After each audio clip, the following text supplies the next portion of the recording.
Hello, dear #Jurassic June congregation. This month we give thanks that Colin Trevorrow's Jurassic World is finally going to hit the cinemas. But my sermon today is not exactly about thanks. More forgiveness. Forgiveness for a film that, within the Jurassic Park community at least, still brings nausea. Of course, I speak of that 2001 cinematic masterpiece, Jurassic Park III. Now, before we all get carried away, I must remind you that today is about forgiveness. But also, I just want to ask one simple question. What is your problem? I mean, come on, Jurassic Park III has Alan Grant back, it's Michael Jeter, it's William H. Macy in a big summer blockbuster, Spinosaurus, T-Rex fight, I mean, come on. Pteranodons. Of course, there's the story, and that Spinosaurus T-Rex dino fight that I mentioned. It's not very good, is it? But I feel that its bad press is a little bit unwarranted.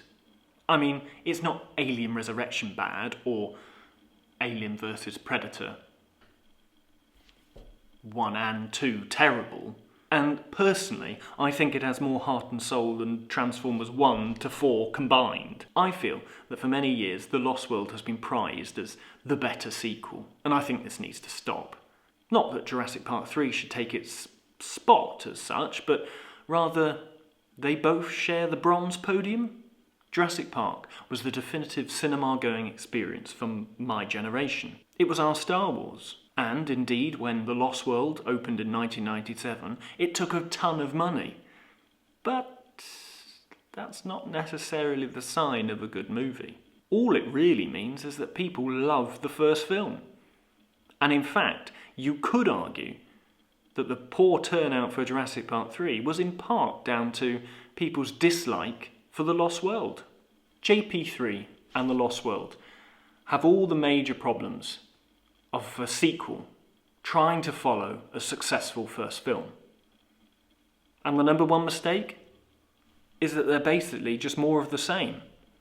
The Lost World, for me, has always had some major problems. It's a much darker film than the first one, and I don't just mean to look at. There's not a lot of laughs to be had here. Now, with the first film, David Cope and Michael Crichton shared a screenwriting credit. And whatever Michael Crichton managed to do to David Cope, I really wish he'd done the same thing on the sequel. For here, David Cope manages to just run free, which, from other releases of his, we know is never a good thing. By the end of the film, there are certain major characters that have just disappeared, and plot points that are basically just left dangling. Jurassic Park 3 at least succeeds in two important areas. Number one, it is short. 93 minutes short. That's fantastic. Number two, it understands that its sole purpose for being there is just to extend the financial life of Jurassic Park. And so, for the most part, it can just kick back, relax, and have some fun. But then again, that's where its problems lie. Jurassic Park 3 has a distinct lack of ambition. The Lost World, with Steven Spielberg behind the camera, it is a more traditional monster movie, with callbacks to Godzilla and definitely King Kong. John Williams as well. He didn't want to be pinned down to the big themes of the first film and wanted a more oppressive nature. And on these two fronts, The Lost World manages to break new ground. So, you may well ask, where do I place myself within this debate? For me, I'd rather sit down, relax, and stick in Jurassic Park 3. But I do understand that a lot of you probably don't think that way. So, which is the better sequel? Which one deserves to sit next to Jurassic Park? And I think the answer is neither of them. The Lost World goes in a darker, more edgier direction, and Jurassic Park 3 just goes, hell, dinosaur movie! Where The Lost World falls down, Jurassic Park 3 succeeds, and vice versa. So you could say that between them is a decent Jurassic Park sequel.